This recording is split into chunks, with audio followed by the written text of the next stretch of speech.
My beloveds, gather close to this sacred place of words.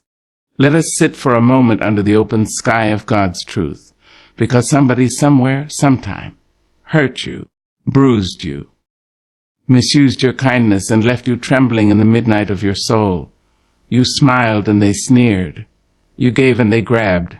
You trusted and they tore that trust to shreds. Oh yes, they hurt you. There comes a time, sweet soul, when you must be reminded, tenderly but truthfully, that you are not unseen. You are not invisible in the eyes of the divine. You are not forgotten in the whirlwind of life's injustices. Every tear you have cried, God has caught. Every sleepless night when you lay crumpled in silence, your spirit too sore to even speak, God was there. Oh yes, God was right there. Now I know. The pain makes it feel like he walked away. Makes it feel like the heavens turned cold and indifferent. That old silence will fool you into thinking the Almighty has stepped aside, watching from some far-off throne, untouched by your anguish. But child, don't be mild. Don't be deceived by the stillness of his hand, for his eye has never left you. You see, the same God who set the stars to dancing, who molded mountains with the curve of his will, also stooped low enough to count your scars. Not just the ones they see, the hidden ones too, the ones no one asks about, the ones wrapped in shame, the ones caused not by strangers, but by the very people you trusted. He saw it all, the way they smiled in your face and cursed your name in private. He saw the betrayal veiled in politeness. He saw the manipulation covered in charm. He saw them break you piece by piece, and he didn't turn his gaze. You ask, then why didn't he stop them? Oh, child, I feel that H in your question. It's a question that makes the soul tremble. Why didn't he snatch their hands before they struck? Why didn't he shield your heart from the blow? Why didn't he break the lie before it left their lips? But beloved, let me tell you something ancient and holy. God is not unaware, and he is never absent. What he allows, he redeems. What he permits, he repurposes. He may not prevent the pain, but he always plans to use it for your glory. Always. You see, when Joseph's brothers threw him into the pit, God saw it. When Potiphar's wife lied on him, God saw it. When he sat in prison for doing what was right, God saw it. And when the time came, God lifted him so high that even those who hurt him had to bow their heads. That's how God works, quietly, righteously, faithfully. He watches and waits for the appointed time when justice will speak louder than vengeance. So let them plot, let them whisper, let them conspire and twist your truth. You don't have to fight for attention or defend your integrity to people who've already decided to misunderstand you. You don't have to parade your pain or explain your innocence. God saw it all, and that is enough. He saw who walked away when you needed them most. He saw who celebrated your downfall. He saw who smiled when you stumbled. But more than that, he saw how you endured. He saw the grace you carried in the face of cruelty. He saw you hold your tongue when your heart was breaking. He saw you forgive even when the apology never came. And don't think for a second that kind of faithfulness goes unnoticed in the courts of heaven. No, ma'am. No, sir. Heaven takes note of every silent act of courage, every quiet moment of restraint. While others may overlook your suffering, God remembers it all, and he records it not with ink, but with fire. There's a promise in his word, as old as time and as sure as the sunrise. The eyes of the Lord are on the righteous, and his ears are attentive to their cry.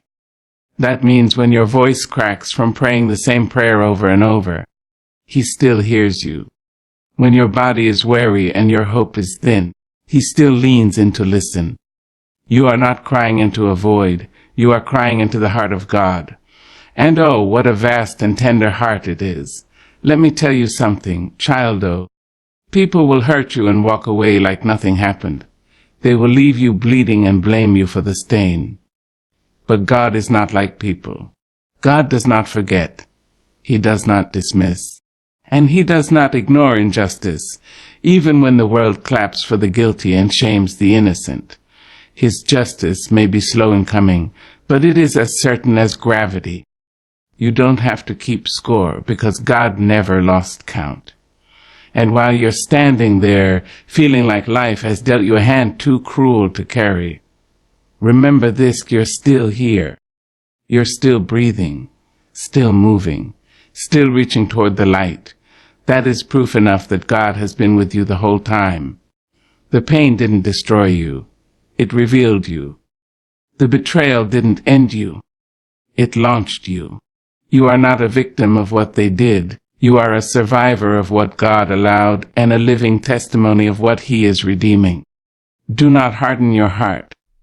I know it's tempting to become like them, to armor your soul so tight that no one can ever get close enough to hurt you again. But don't do that, beloved. That's not your way. That's not your purpose. You were born to love deeply, to feel fully, to speak freely, to walk with wisdom and grace. You were born to glow with the light of a soul that knows God sees. God knows. God cares. So dry your tears, not because the pain wasn't real, but because it doesn't have the final say. Lift your head, not in arrogance, but in holy assurance. God saw it all. Every act of malice, every cruel intention, every moment you were treated as less than who you are. And because He saw it, He will deal with it. Maybe not today, maybe not tomorrow, but surely in the fullness of time.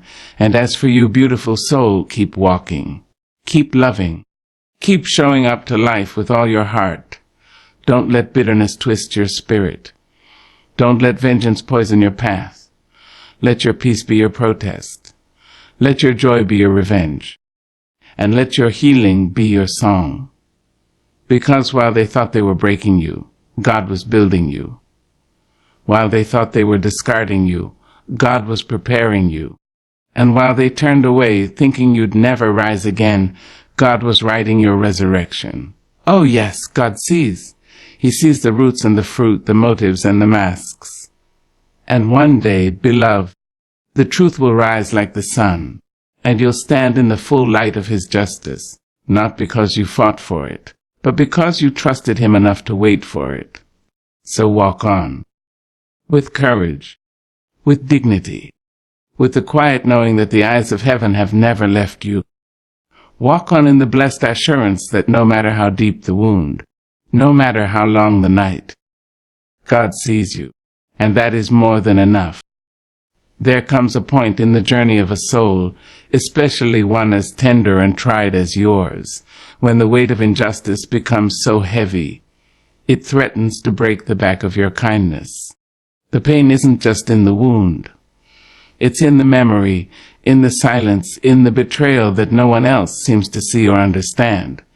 And when that hurt lingers too long, when the ache becomes a companion, whispering in your ear with every breath, the heart begins to hunger, not just for healing, but for justice, for revenge, for repayment, for some measure of balance in a world that often seems so cruelly tilted. Oh, I know that hunger. It rises in the throat like a wildfire, untamed and uninvited. It doesn't ask your permission before it tightens your jaw and hardens your gaze.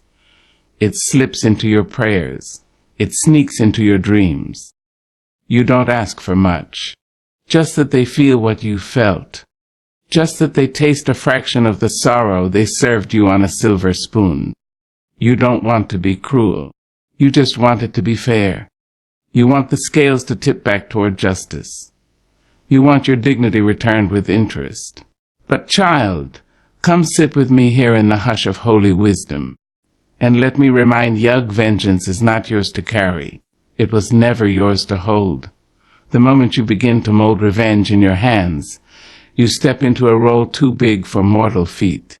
Because vengeance, true, righteous, divine vengeance, belongs to the Lord and the Lord alone. You see, when we reach for revenge, we often strike out from our wounds, not our wisdom.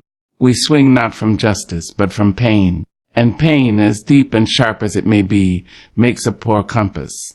It points us not toward peace, but deeper into the darkness from which we're trying to escape. The truth is, when you take vengeance into your own hands, you're saying to God, I don't trust you to handle this. You're telling the creator of justice that his pace is too slow, his methods too soft, his timing too long. And while I understand that feeling, because I too have cried in the lonely night, begging God to move quicker, to strike harder, to expose them sooner, I've also learned that his justice is never late, and it's never lacking. It's simply layered in mystery and mercy. And sometimes we must wait in the dark to see it unfold. I want you to know, beloved, that your silence is not weakness, and your forgiveness is not foolishness. Choosing not to retaliate is not the same as surrendering to injustice. No, it is the highest form of spiritual strength. It is saying, I trust that the same God who parted seas and raised the dead will also right this wrong in his time and his way. And oh, what a freeing trust that is. Because when you let God be the avenger, you release yourself from the poison of bitterness. Bitterness is a slow death, darling. It will sour your laughter, corrode your compassion, and dim the light in your eyes. But forgiveness, real forgiveness, isn't saying what they did was right. It's saying they no longer have the power to define your story. You may ask, but what if they never say sorry? What if they never see the hurt they caused? Oh, but listen to me. An apology is not the prerequisite for your healing. Their regret is not the fuel for your rising. You don't need their repentance to be restored. God does not require your enemies to make peace with you before he blesses you. He will prepare a table for you right in the presence of the very ones who tried to starve your soul. And make no mistake, child, God sees them, every whisper, every scheme, every cold shoulder, and every cruel word. They may hide their hands from people, but not from God. He knows what they did. He knows what they didn't say when they should have spoken. He knows how they twisted truth and danced around accountability. He knows how they smiled at you while planting thorns beneath your feet.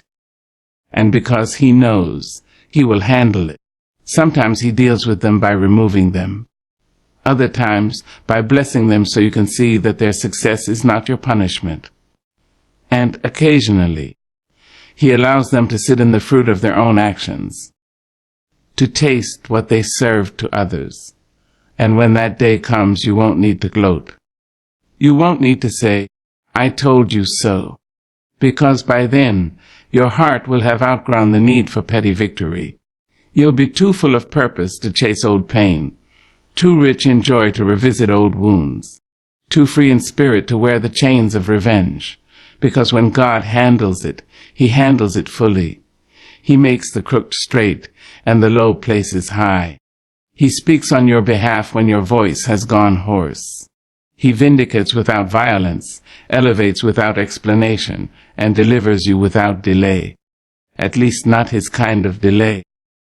And let us not forget, sweet soul, that sometimes the person you want vengeance against is the very one God is trying to redeem. Yes, even them. Even the ones who hurt you. Even the ones who never said sorry. God can use your pain to not only heal you, but to transform them. Your grace may be the very mirror they need to face themselves. Your restraint may be the sermon their souls never heard. And while that may not feel fair, it is divine. It is holy. It is the kind of justice that stretches beyond this life and touches eternity. So breathe. Take your hands off the sword. Take your thoughts off the fight. Lay your revenge down at the altar like an offering of trust, and let the flames of heaven consume it in favor of something far greater. Peace. Peace that passes understanding. Peace that holds you through the night. Peace that wraps around your heart like a lullaby from heaven. Do not let what they did become who you are. Do not let their cruelty stain your soul.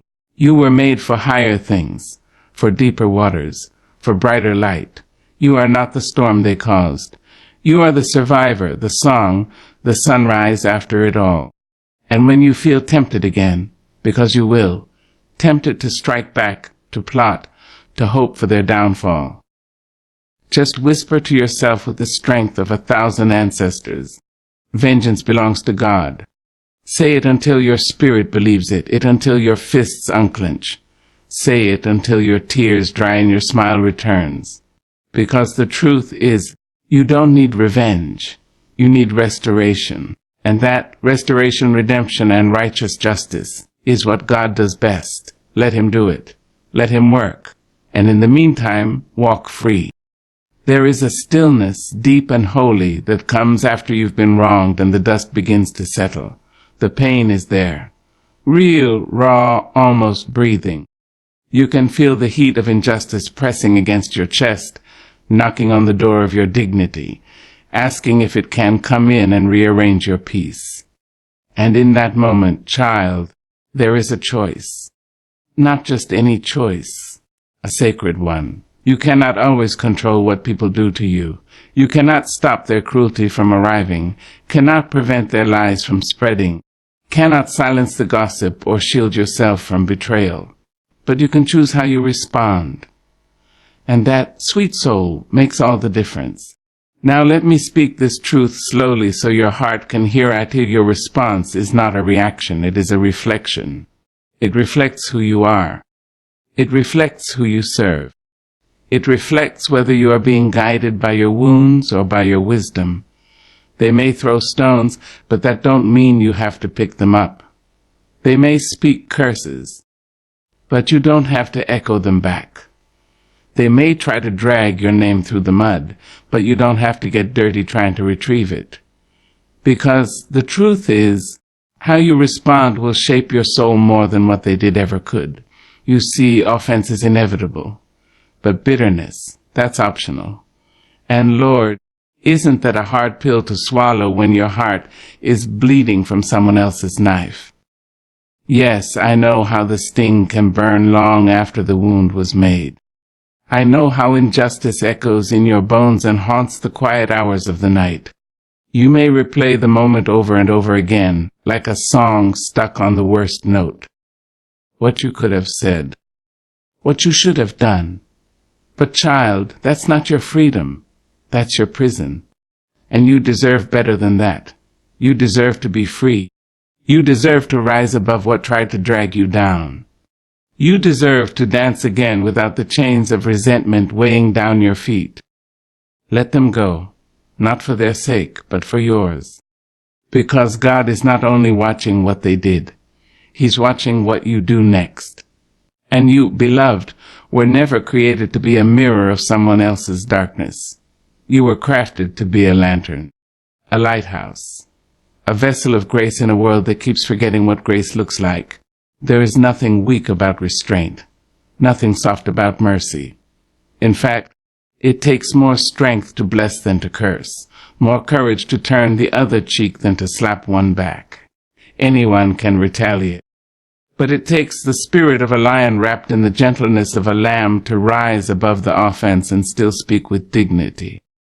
And dignity, my dear, is not something they can give or take. It is something you carry. Something you choose to keep intact, even when others are trying to strip it from you. And when you choose to respond with grace, when you refuse to let their offense determine your identity, God leans in close. Because that, right there, is what His image looks like. You must understand your response is a seed. What you plant in the soil of offense will grow. If you plant bitterness, you'll reap sorrow. If you plant vengeance, you'll reap regret. But if you plant peace, if you water it with patience and tend to it with humility, you will reap a harvest of righteousness. Let me tell you something, child. You may never receive the apology you're owed. They may never say they were wrong. They may walk through life with their heads held high, acting as though they never wounded you. But your healing is not tied to their confession. Your strength is not dependent on their remorse. You do not need their permission to move forward. Your freedom is in your hands, not theirs. So when they come for your character, don't trade it in for revenge. When they test your kindness, Don't hand it over to anger. When they try to provoke you, don't give them your power. Because every time you choose peace, you declare, loud and clear, that they do not control your spirit. You declare that your story is being written by a higher hand, a wiser hand, a hand that will always lead you toward wholeness, never toward hate. And oh, how the world needs people like you. People who can be wronged and still rise. People who can be mocked and still move forward. People who can say, yes, I was hurt. Yes, I was wounded. But I will not allow that pain to mold me into something unrecognizable. You are not what they did. You are what you choose in the aftermath. And when you choose love, when you choose restraint, when you choose silence instead of slander, you step into divine territory, because that's what Jesus did. He was mocked, beaten, spit on, lied about. And yet, he opened not his mouth in anger. He let his peace speak louder than his pain, and from that silence came salvation. Now I'm not saying you can't feel the sting. Oh, feel it, honor it, weep if you must, but don't live there. Don't let their offense become the architect of your identity. You have more to live for than proving them wrong. You have more to do than getting even. You have a legacy to protect, a light to shine, a purpose that stretches beyond the petty games of broken people. So let them say what they will. Let them assume. Let them twist and turn their stories into comfortable lies. Your job is not to convince them. Your job is to keep walking. Keep shining. Keep being everything they thought they could silence. Because every graceful response is a testimony. Every silent prayer whispered through tears is a declaration. Every time you choose to rise instead of retaliate, heaven takes notice, and heaven always rewards those who reflect its heart. So, stand tall, beautiful soul. Stand in your truth, but do it with gentleness. Carry your scars, but wear them like medals. Let your peace do the talking. Let your joy do the fighting. Let your growth be your answer. Because in the end, it's not about who hurt you. It's about who you became in response. You, my dear, are becoming more than their offense ever imagined. And that is your triumph. There's something powerful about a quiet spirit. Something unshakable about a soul that refuses to strut when it could shine. In this world, so quick to glorify noise and glamour, we forget that true strength often walks without an announcement. The oak tree doesn't boast its height. It simply stretches toward the sun. The ocean doesn't brag about its depth. It simply holds its peace. And the humble soul, the one bent low before God, that's the one heaven lifts up high. Oh, child, we live in a time where pride wears perfume and pretends to be confidence, where arrogance is rewarded and humility is mistaken for weakness. But don't be fooled by the stage lights and showmanship. Don't be deceived by the loud ones who demand applause. The real power lies in the quiet heart that knows who it is, without ever needing to shout it.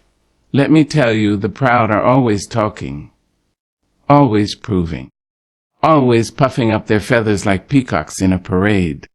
They seek the first seat, the loudest mic, the biggest title. They wear honor like a costume and expect the world to bow when they pass.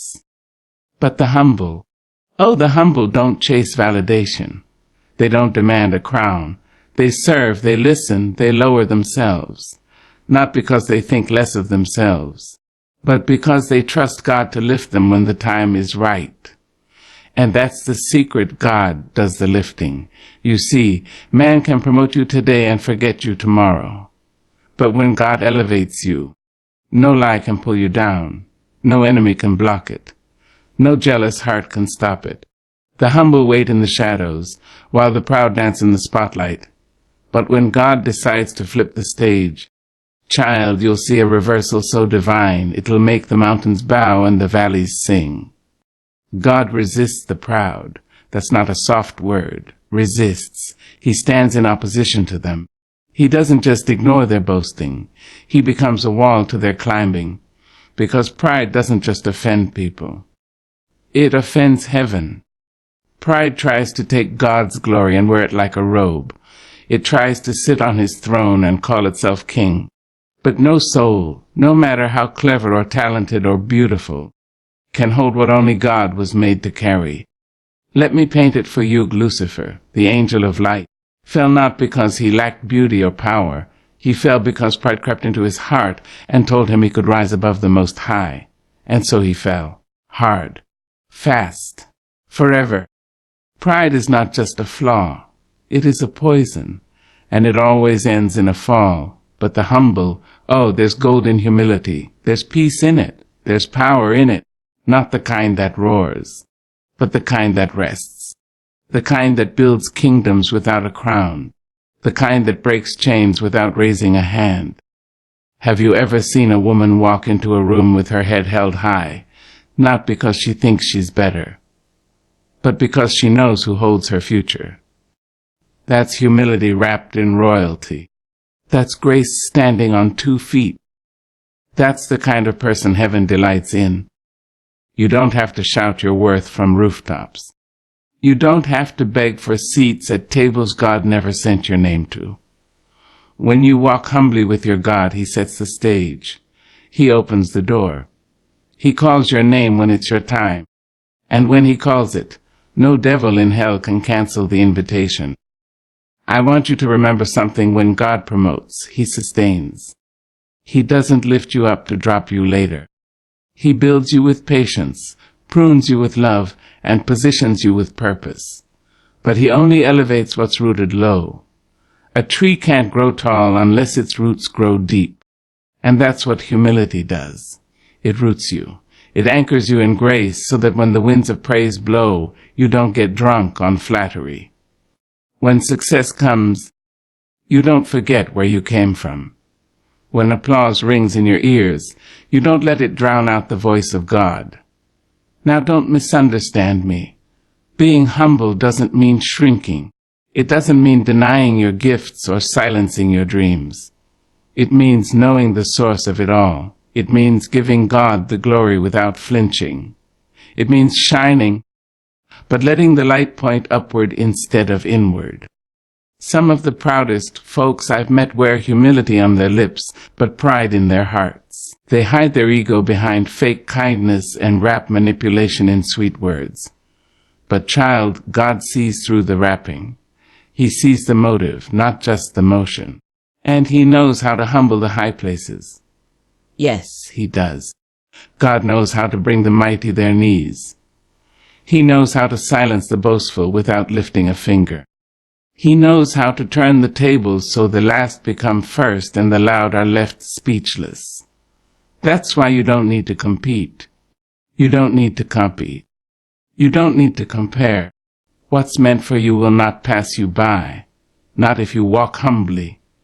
And oh, what joy is found in the humble walk, when you don't have to pretend, when you don't have to prove, when you can serve without being seen and still know you're seen by God. That's a peace the proud will never understand, because pride is always hungry. It's never full, never satisfied. It feeds on attention, on applause, on approval. And the moment it stops getting fed, it begins to starve and scramble. But humility is content. It eats from God's hand and drinks from his presence. It doesn't need the crowd. It only needs the Creator. So I say to you, gentle heart, don't worry if they overlook you. Don't fret if they underestimate you. Don't be bitter when they pass you by. Stay low, stay kind, stay faithful. Because the same God who found David in the pasture will find you. The same God who lifted Joseph from the prison will lift you.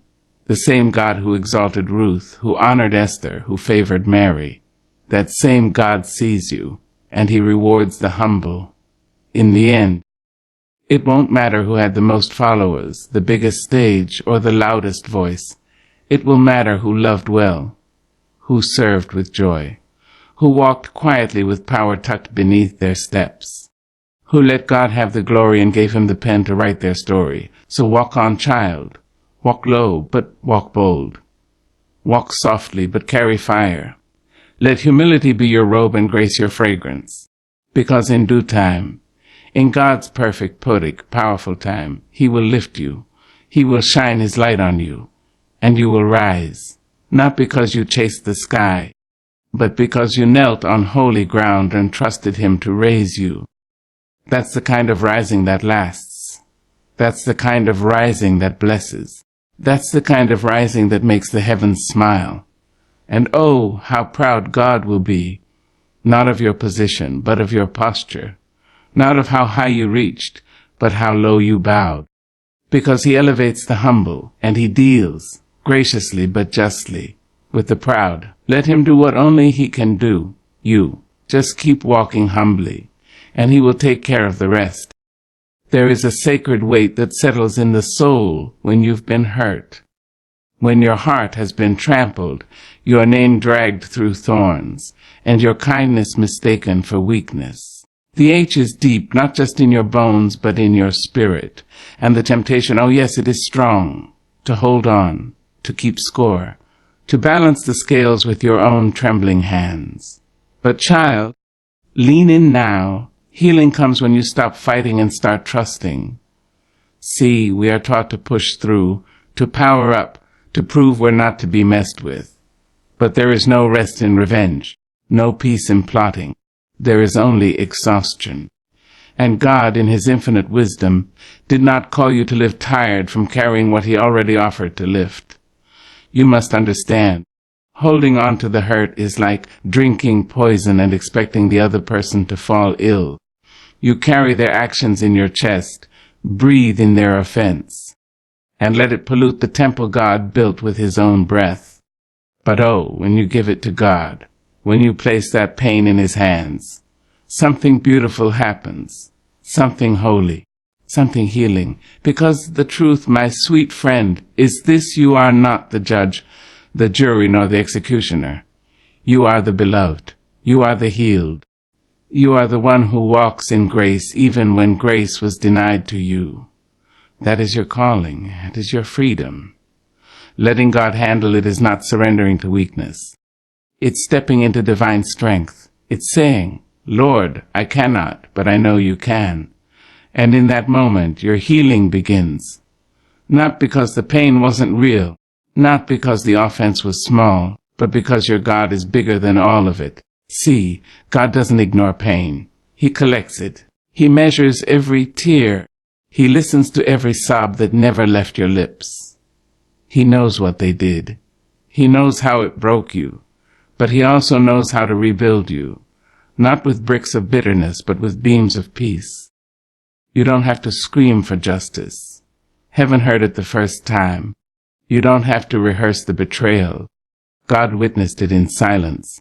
You don't have to carry their sin like it belongs to you. Let it go. There is healing on the other side of surrender. And it starts the moment you say, I release this.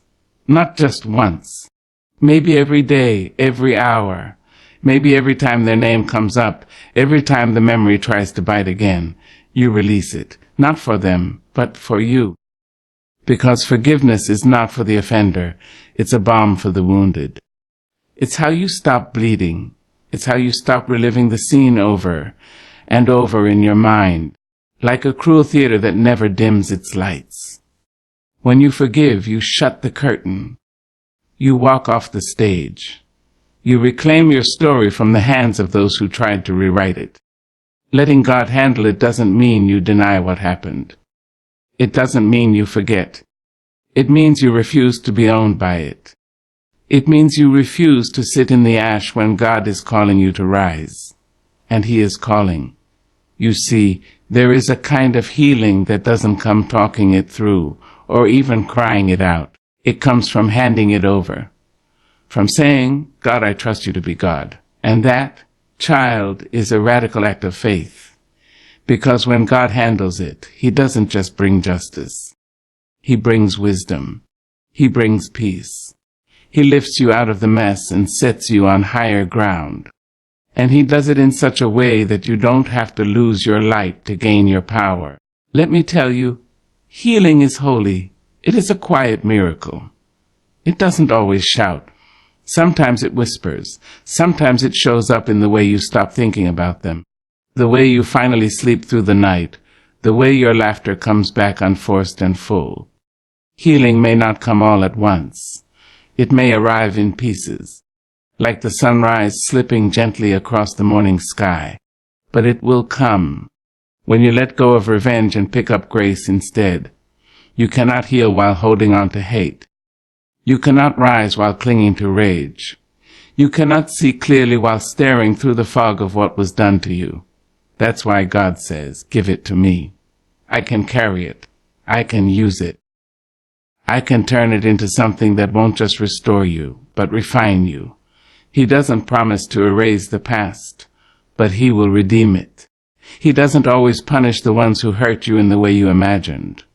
But trust me, child, no one escapes His justice. He handles it in a way that doesn't just address the deed, but transforms the soul, and that is more powerful than anything you or I could ever devise. You must stop waiting for them to hurt the way you hurt. Stop hoping for the scales to tip in your favor by your own hands. Instead, step back, be still, and let the hands that formed the stars hold your heart. He can be trusted. He will repay in His time and His way, and in the meantime He will heal you. He will bind up the wounds no one else can see. He will whisper comfort in the midnight hour. He will take the ashes they left you in and trade them for beauty. He will prepare a table for you in the presence of your enemies. Not to shame them, but to show you that your elevation was never in their hands to begin with. Now I know healing is hard. It's not a neat process. It's not a tidy wound. Sometimes it stings worse before it gets better. Sometimes the scar reminds you more of the pain than the progress. But trust me, if you keep giving it to God, He will walk you through it. He will teach you how to breathe again. He will teach you how to love again. He will teach you how to stand without shaking, how to speak without bitterness, how to bless even when you've been bruised. Because that's who He is, a healer, a redeemer, a restorer. And your pain is not too great for Him. Your story is not too messy. Your past is not too broken. You are not too far gone. You are still His. You are still chosen. You are still held. Let Him handle it. Let Him fight for you. Let Him carry the weight that was never meant to be yours. And watch, oh watch, how He writes a new chapter. One where you are not just surviving, but soaring. You don't need their apology to move on. You don't need their approval to heal. All you need is God's presence. And you already have that. Right now, right here. So breathe, child, release, forgive and heal. Because when you let God handle it, He doesn't just deal with the wrong. He makes you whole. And that beautiful wholeness is the real victory.